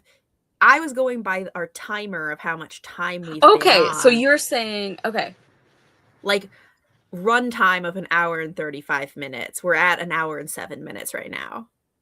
Okay. I probably need a little more time than that. Okay. So how much time do you want, Kara? Wait. This is really testing our like mental math. Well, that's why I was going by run time instead of by like time. Yeah. Because we're in different time zones. So like our run time. But that's why right we now, just used the last part. It's like sprint until 30, sprint until 40. Right. But no, that's what I'm saying is if you're going by like actual time, sprinting till 30 gives you 15 minutes. If we sprint till 30 going by our run time, that's longer. Okay. Let's just do half an hour and we'll sprint until 45. How does that sound? Okay, I don't know what that. Sure. You have 30 minutes. You have 30 minutes. Check your clock. Yeah, I'll figure it out. Okay. You'll have 30 minutes to figure out what time that is. Yeah. It'll take me that whole 30 minutes to do it. Yeah, it will come back and like your update was clock. Yeah, I figured out how to read a clock. Okay, cool. All right. So we will be back then. And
I'm trying to not hate twisted rib.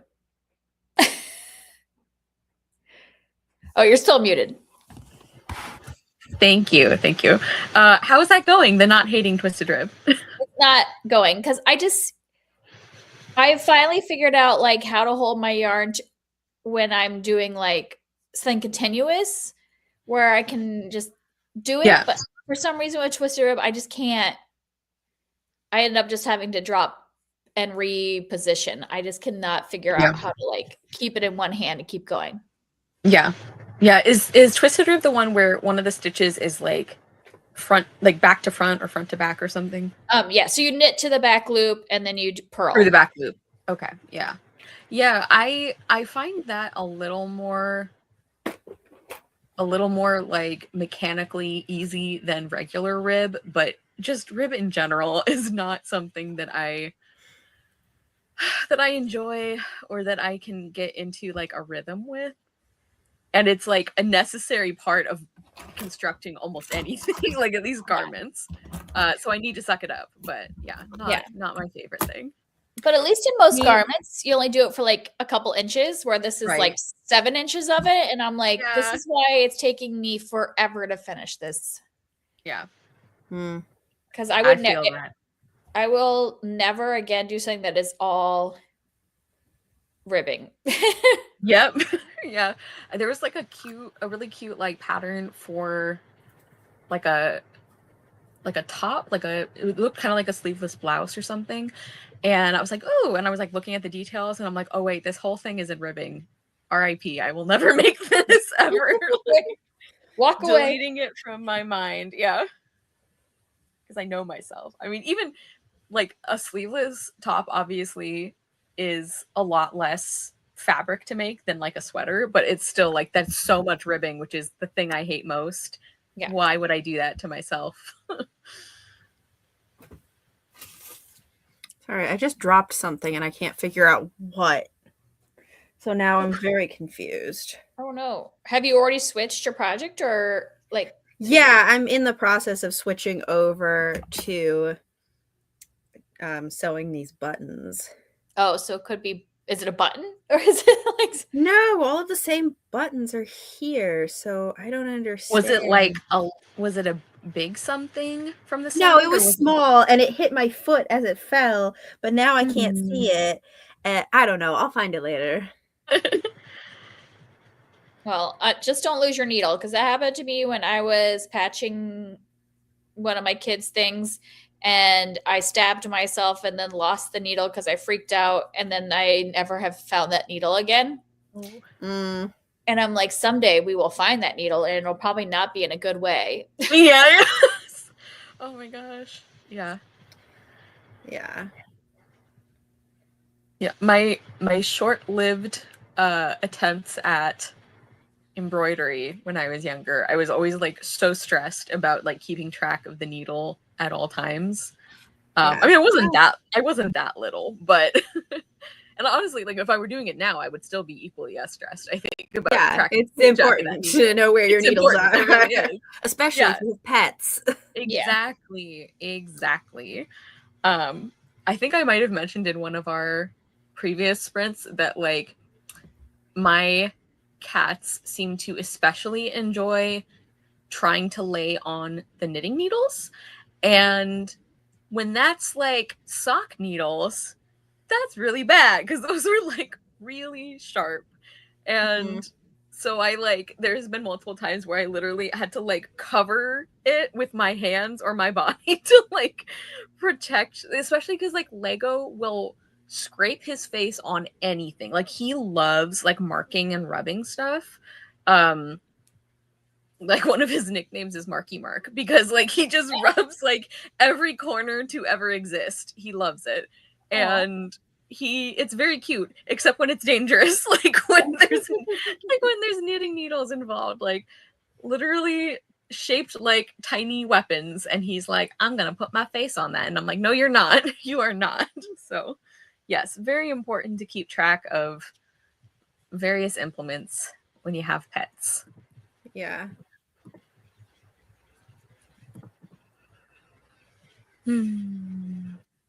So, Huck, did you end up getting drop of corruption back, or are you still waiting? I'm still waiting. It said that it wasn't going to be a long wait, but it like has not given it to me, so I don't know. But also Libby has been really weird recently because they're making a bunch of updates. Oh no. And, yeah. So they've been changing like how many holds you can have, how long your hold. Did you see how they changed like how the like suspend hold thing works? Oh, Yeah. I don't think I have seen that yet. People are up in arms about it.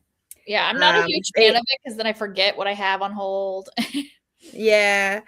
And they also now have like an AI feature where they can like give you recommendations. And I also heard that they might start having like AI audiobooks. So you have to be careful.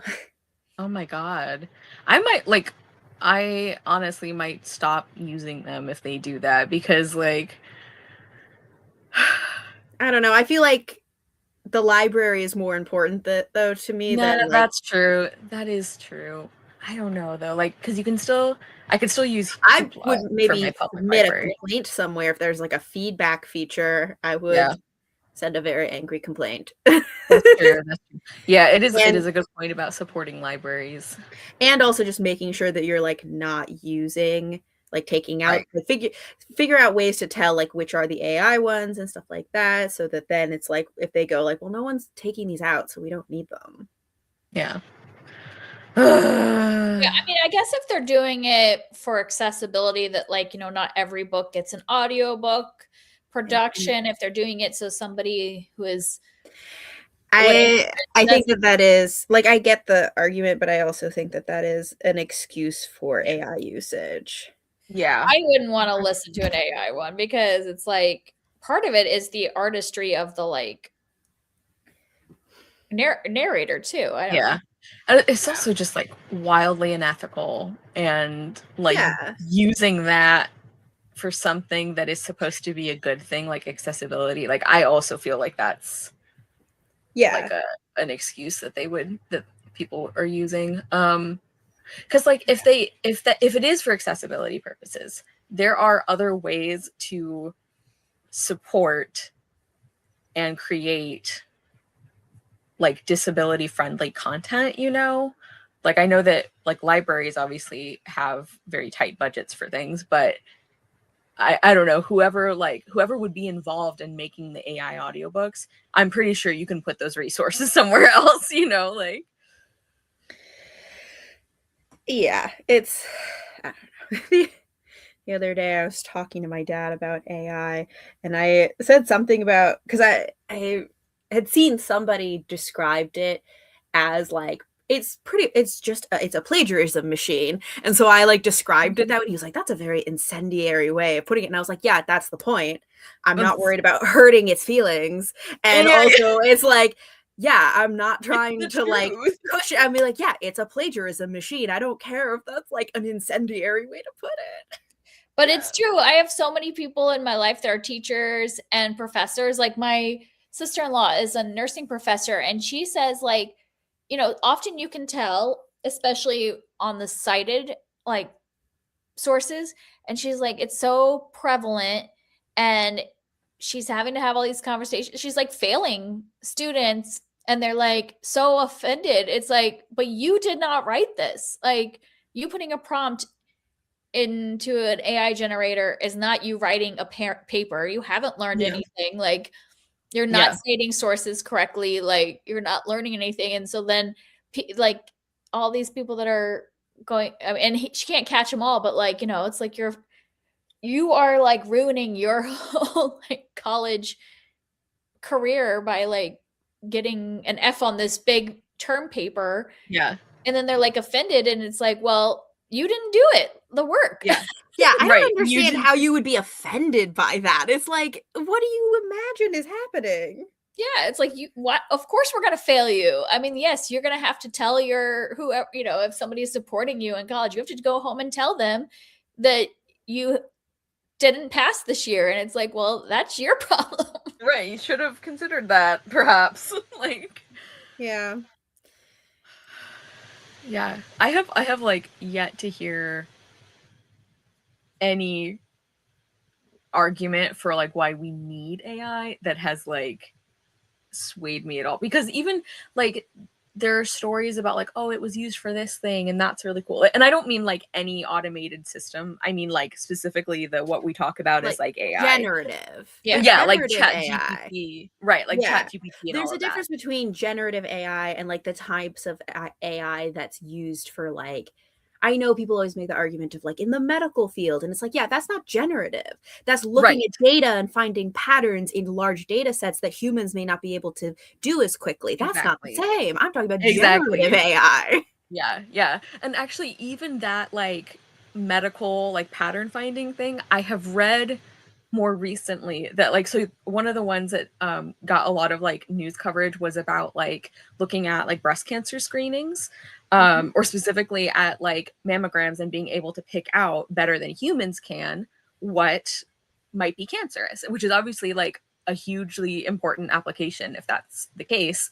And it turns out that that's not really the case, because what the AI was doing was like it had somehow realized that older images, like images taken with a certain like time frame, were much more likely to have cancerous like tumors that were missed versus modern ones. So all it was doing was looking at how old the image is and then guessing based on that. So it's like, yeah, they got the right answer sometimes, but not in a way that would actually help with any It's not new actually screenings. usable. Yeah, it's not actually usable. So even some of the like applications that I was like, okay, I could see how that would be good. Yeah. It's like not even working. Like it's not even. Yeah, I've also heard there have been some issues where they're using it to like manage medical records, and then the AI is just like adding things to people's medical records, which then messes up their insurance, and it's like almost impossible to remove it. It's so crazy. Like, no, Anyways, we don't have to like go on a whole tangent about AI. I just was thinking about how I was talking to my dad about this the other day, and I was like, yeah, I am trying to be incendiary because it's stupid. Yeah. I also like, I feel like the word incendiary sort of has the connotation of like unfairly like phrasing something in an aggressive way, and I'm like, but that is like the truth. Like it does plagiarism. Yeah. Like that is the whole thing, is that it just regurgitates stuff. So like I don't know, like a plagiarism, I guess I could see, I don't know, is there a more neutral way to say plagiarism? Like no, it's not like a neutral word. That's the point. Yeah, and like people using it for art and things like that, it's like all it's doing is stealing other people's art. And right. That's exactly how is it not plagiarism? Like you're just taking, maybe you're taking 4 artists and putting it together, but that is all coming from other artists. Like yeah. I have also seen a few things recently about how like, and I'm hoping this is what brings down the AI thing, like the generative AI thing, but I've seen like a few things about how like, because AI slop is just like flooding everything, that now AI is training itself with other AI crap. And so it's basically like they're creating their own problem of like shitty in, like getting shitty out, because it's like they're pulling from, and I'm like, that's satisfying. That would be you know, I saw validating. somebody talking about how like AI will kind of be the downfall of the internet, because also it's like websites rely on clicks and views to monetize and keep going, but people don't click on links because they're reading AI summaries, and at a certain point, so those websites will no longer exist, and then the AI summaries will have nothing to pull from. And so it's like, so what's gonna be there? So what's like gonna be there? They are like Making itself obsolete. Exactly. It's like their business model is based on the thing that they themselves are ruining. Like, yeah, how long I mean, do you think that's gonna last? It's also like destroying its own social media presence, because like literally the point of social media was connecting people. And if everybody starts being like, oh, I can't trust anything on social media, it's no longer interesting, then like what are you gonna do? yeah, I don't understand. I mean, a part of it is I'm not tech savvy enough to even use it. So I'm like, I have yet to, the only time I would actually use AI is the fact that when you type anything in a search bar now, you automatically get AI. If you do -AI at the end of the search, it will usually filter that out, but it is still, so frustrating to have to do that. And I also like, I mean, any one problem that AI causes, like the stealing from artists and all of that, like any one of those would be enough by itself. But also on top of that, that it is so like detrimental to the environment that we all rely on to survive. And like, I don't know if part of it is that like I live in a very drought-ridden state, but just like reading how much water is wasted on this like garbage is so deeply upsetting. There are places in colder climates where they're like, yeah, people won't have the energy to heat their homes this winter because we have to like run this data center for AI. Exactly. Like it is so like that by itself, even if AI was doing all these great things that supposedly, like, that people are saying it could, for me, that by itself is enough that it is not worth it. Like, it just, infuriating. Yeah. I did see something like kind of like funny and clever. Like somebody said that, ironically, AI has sort of proved the existence of the human soul by like showing us what art looks like without it. And I'm like, that's an interesting way to phrase it, but I know what they mean.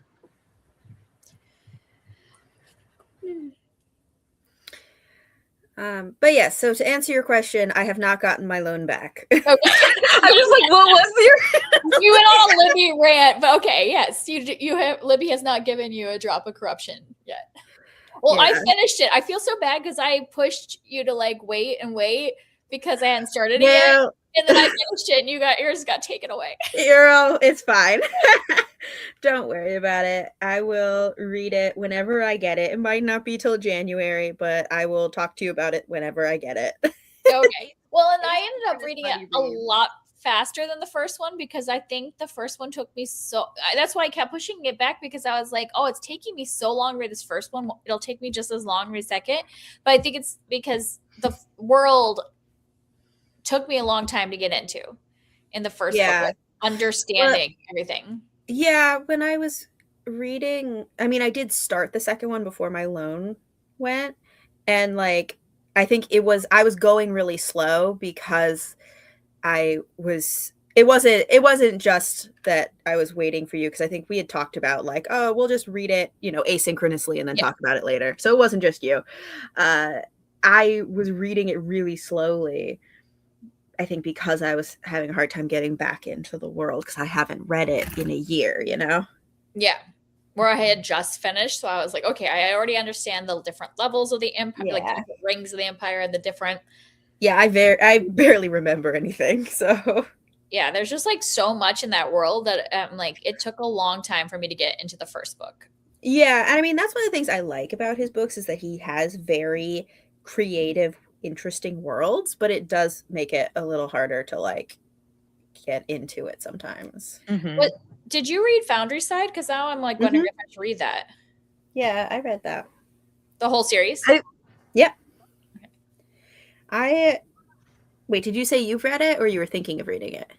I'm thinking I want to read it now that I've read this one. I only read the first one, but I enjoyed it. I actually, I need to figure out if I do want to continue, because at the time I did, but possibly because of what you guys are saying, it feels like more of like a task to get back into it. But yeah, I liked it. I liked the whole series. I do think that maybe the first one is the strongest, but I enjoyed all of it. I think for me, that series, it's like that one is very mind-bendy because the concept of the magic is truly about bending reality, and it gets really weird. And so there is a certain amount that you have to really just like hang on and be like, okay, do I understand what's happening? And I felt like he explains the magic and what's going on a lot, which could be very helpful for understanding what's happening. I also felt like, to me, I was like, okay, it's magic. It happened. Like, I don't need you to like tell me for like an entire page exactly how, like, I get how the magic works kind of, and I believe you. Yeah. I think for me also, it was like, because it was such a hyped book, and I had heard people summarize it and review it so many times by the time I finally got to it, that I feel like I was almost over-prepared for how complex the magic was. Like, not in a bad way. Over-prepared makes it sound like I regret it, but I don't. But, like, I was pleasantly surprised by, like, I got to the book, and I'm like, oh, like, yeah, I get this. Exactly. This is, like, programming. You tell it to be a thing. Exactly. Like, yeah. It's like so magical coding. Yes. But you're like convincing items to like bend reality.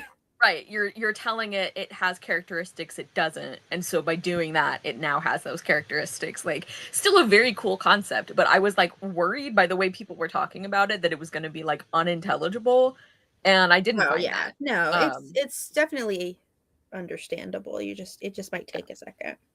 Yeah.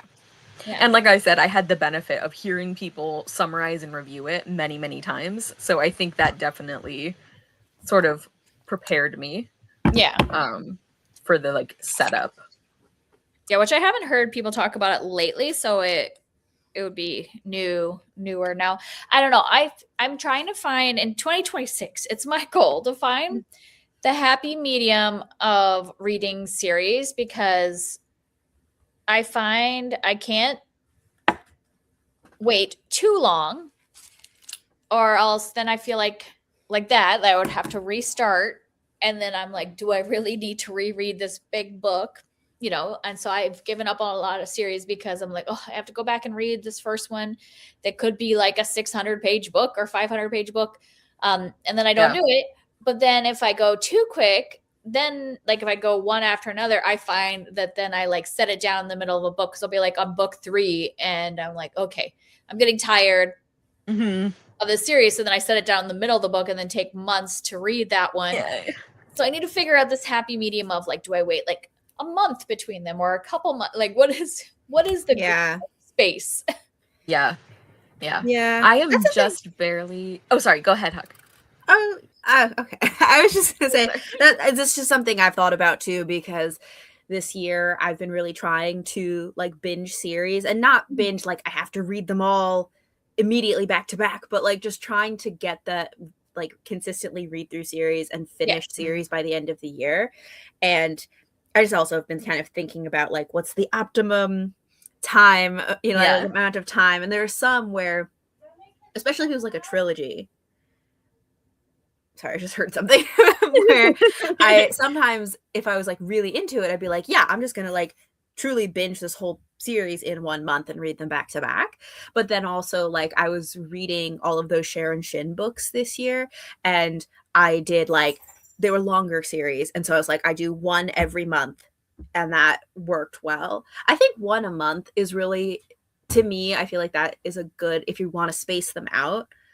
It depends also how quickly you read and how many books you would read in between and stuff. But to me, I feel like once a month at least is a good amount, because then you get to read some things in between, but there's still continuity. Like you will still remember the book before by the time you're reading the next one.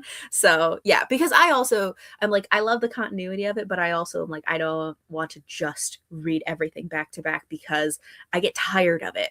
Like, even if I love the world, sometimes I'm just like, this is great, but also I want something different. And I think it depends on how big they are, because I read the whole Ember in the Ashes series this year, and that was like 4 large books, and I was doing them one a month, but then it got to where some of them it was taking me almost the whole month because I would be reading other things in between and spacing it out. So then it's like I would finish it on the last day of the month, and then like the next day I need to start the next one. And that's true too. So when I was reading through Realm of the Elderlings, where that has like really big books, I would be like, I'm gonna read this trilogy this year. And so it would be like every few months I would read one, because it would take like at least an entire month, if not longer, to read one of those because most of them are between like 600 to 800 pages. Yeah. Yeah. I did find, so I had read, I can't remember if I read them all this year. Let me see. But the Becca Cooper series, because those are big ones. And I think it took me 2 years. And I actually think that was like a year and a half. And I feel like that might have actually been a good pacing because they're so big and they take me a long time to read them. Trying to remember where. Oh yeah, so I started the first one I finished the first one on December 29th, 2024, and I just finished the third one like 2 months ago. So it was about 9 months, and that was like perfect. So kind of like what you're saying, if it's like a big series, being like, I'm going to read all of these this year, so maybe there's 3 months between each one or something. Yeah. So you still remember them. Yeah, that's also with the Sharon Shin books, like her books are usually, at least in those series, were probably in like 300 to 400 page ranges. So they're not super long. And her books are also just like really readable. Like you can just fly through her writing.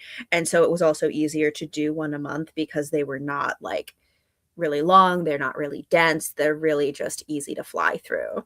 Yeah. So that made it work be easier for that type of thing. But this year, not this year, in 2026, I am again going to be trying to binge series, and there are a lot of series that I am interested in. So I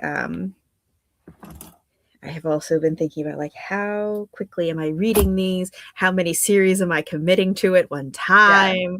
Yeah. Like all of that. Yeah. I almost never feel like I have to reread something to continue a series. Like I usually, even if there's like a little bit at the beginning where I'm like, okay, wait, I have to reorient myself, what was going on, like that, usually I can adapt to that pretty quickly, which is great.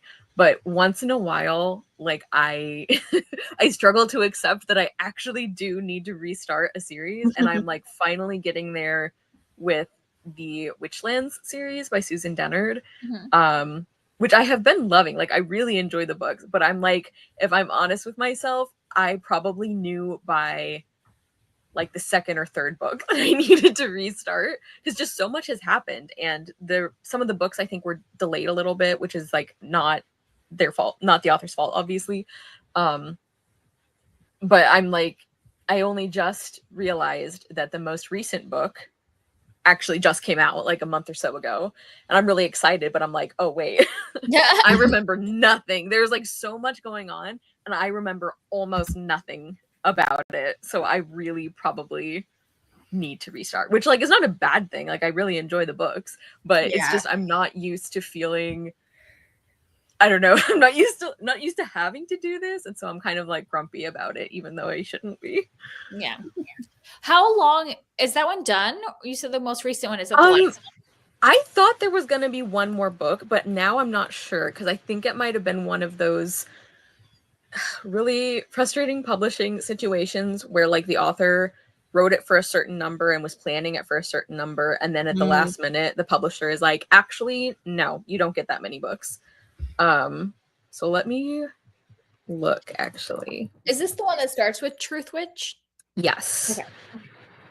Because I just bought Truth Witch, and now I'm like, maybe I need to wait because I probably need to make sure they're all out before I start if I am going to like try to read them all in a year or two.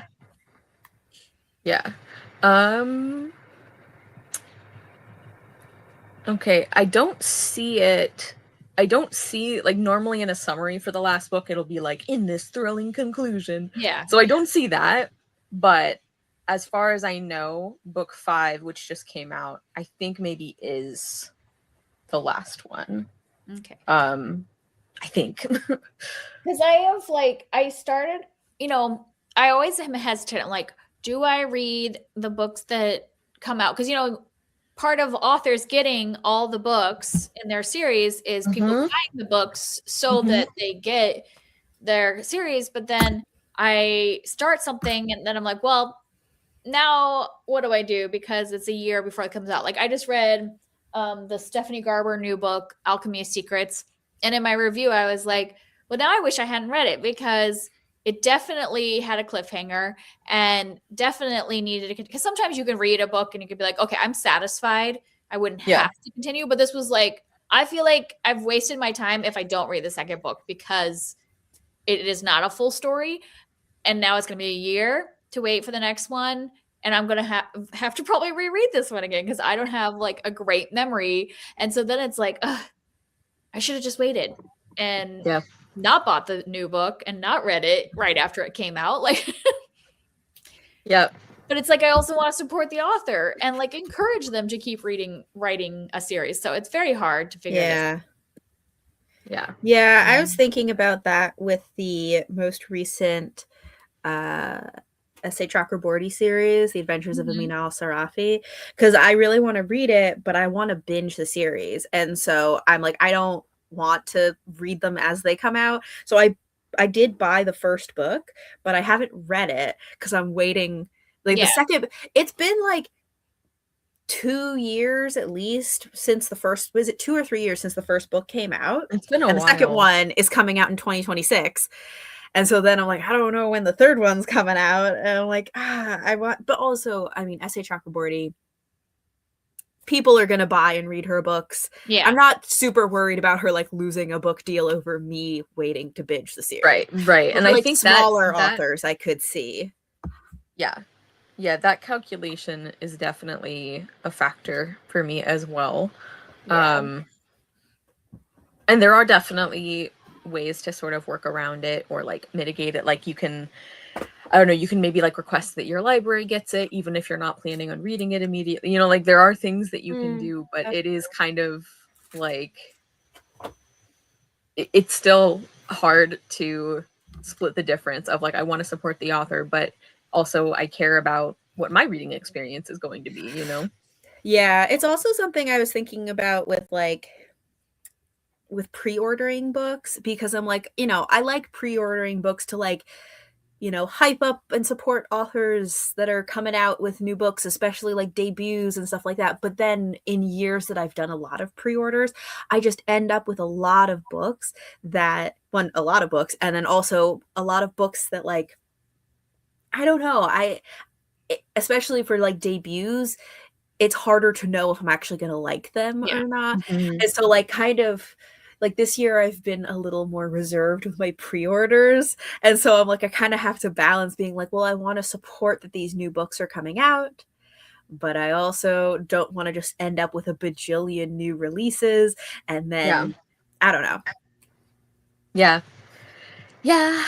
I know. And like, usually I at least feel like, obviously it's personally disappointing if like, oh man, I was really excited about this book and it wasn't really for me. But I at least usually am like, well, I don't regret supporting this author, especially if it is like a debut, you know? That's true. Yeah. But yeah, it is still a bummer to have like just this stack of, it was okay. Like, yeah. And it also is impacted by like, how much money do you have to spend on this? Because there have been years where I'm just like, I don't care if I waste a little bit of money on this. Like I'm, you know, but like right now I'm trying to save money. So I probably will be even more selective about this kind of thing. Yeah. It's also hard that the cost of hardback books has gone up so drastically in the last couple of years that like I have to think through that, because it's like $35 for some of these release hardback books. And I'm like, well, I could just wait a year and get the paperback for half that price. And if they even print a paperback. Yeah. Like that's one of the reasons that I will sometimes order from the UK. Like even if, I mean, I don't know how that works with tariffs now. Cause I don't think I've had to order an international book lately. But that's one of the reasons is sometimes like, even if the cover is the same, or I don't have strong feelings about the cover, like the UK and other places actually publish paperbacks at the same time, usually, not always, but definitely a lot more than here. And it's just, it's so frustrating. And like, especially because I know like all three of us also just prefer paperbacks. So it's like money, but it's also like being able to have the edition that you actually want. And yeah, it is always a toss up if you're even going to have access to like a paperback version published here. Like especially there's like a couple of like nonfiction authors that I sort of like keep tabs on. Like I tend to really read and enjoy their stuff, or like their sort of like circle of writers I tend to like follow and like enjoy. I don't read as much nonfiction as I do fiction, but I read enough of it that it really irritates me every time I have to get the like $35 hardcover, knowing that there probably won't ever be a paperback because nonfiction tends to be much more niche. Yeah. So yeah, it's just, and yeah, also it's really a lot of, I feel like a lot of nonfiction is also like very short, and so you're like, why? It is. It's like, why the am same I? amount for such a tiny book? Yeah. Yeah. I know. Okay, so I love Robin Wall Kimmerer, and I was happy to buy Serviceberry, but there was a part of me that was like, if this was anyone other than her, I would not be spending that money. It was a 90-page book.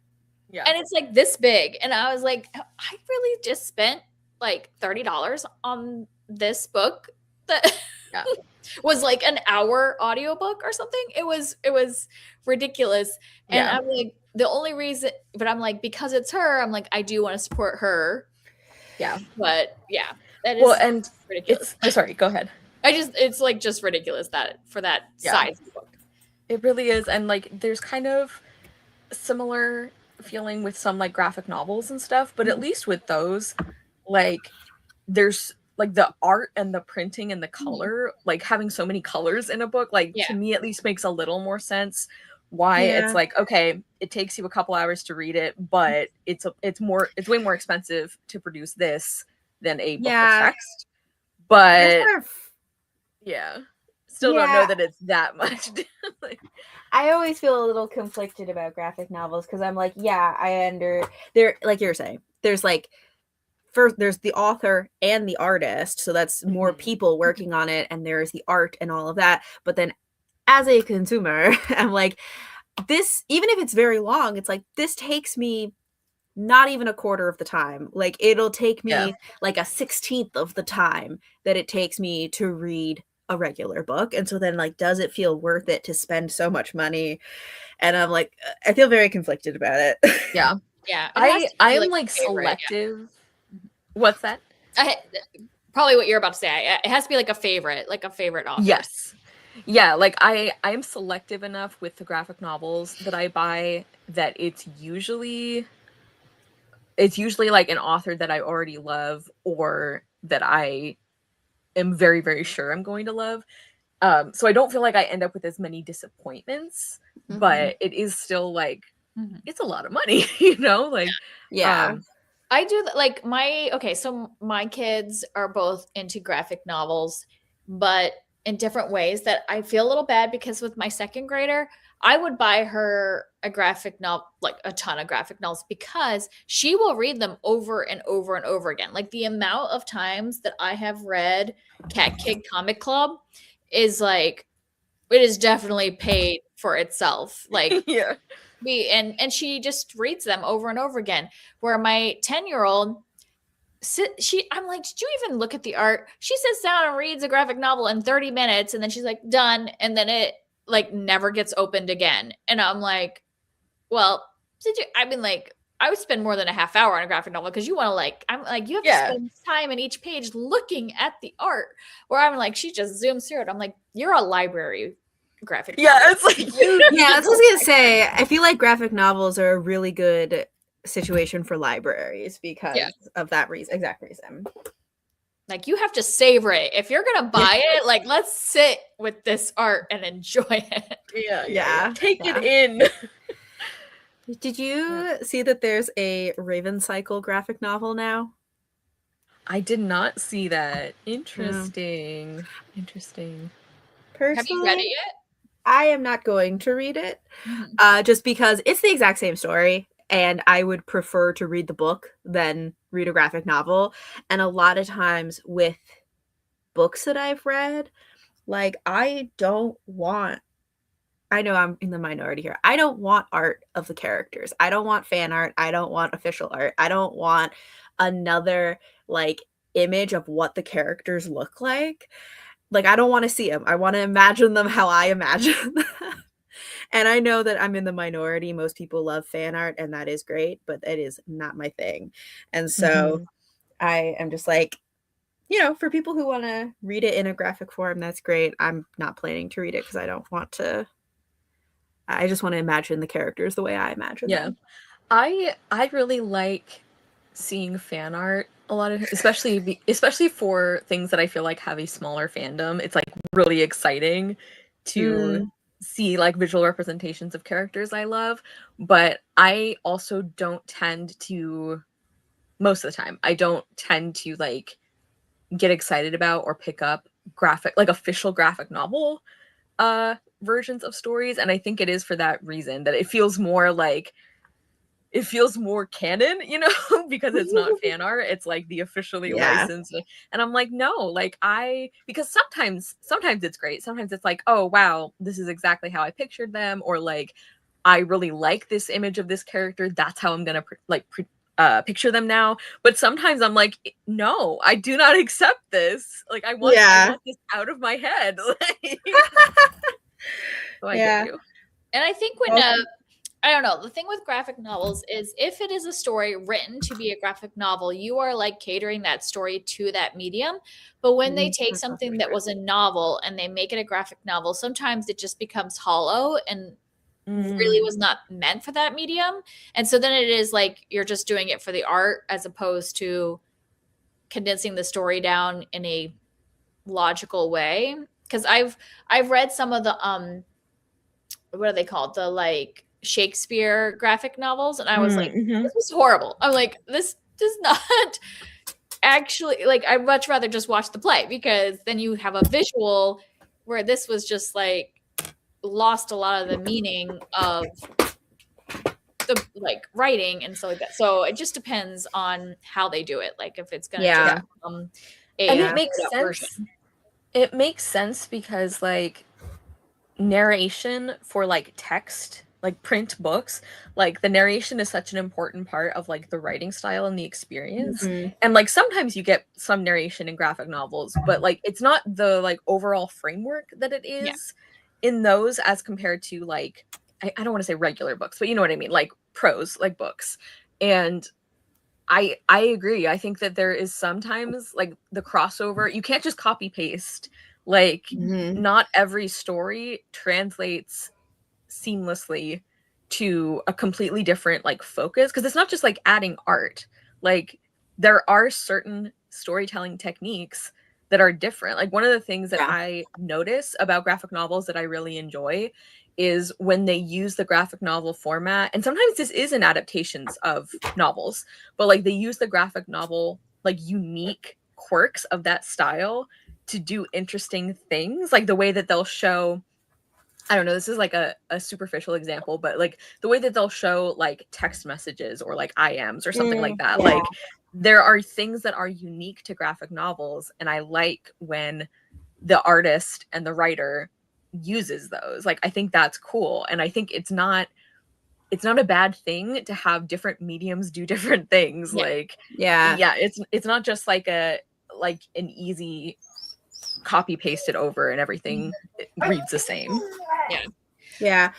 I have to get going. I just realized that it's 4:30. So that's right. Yes.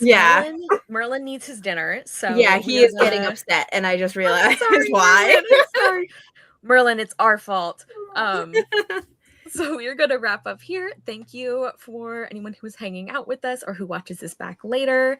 And if you are celebrating any holidays, like I know that Huck, you mentioned Hanukkah starts tonight. So if you guys are celebrating that, I hope you have a good first night. And just, I don't know, I hope everyone's having a good December. And we do plan to continue doing these craft sprints in the new year. So excited for that. Anything you guys want to add? I'm all good. All right. We will see you later. Have a good one.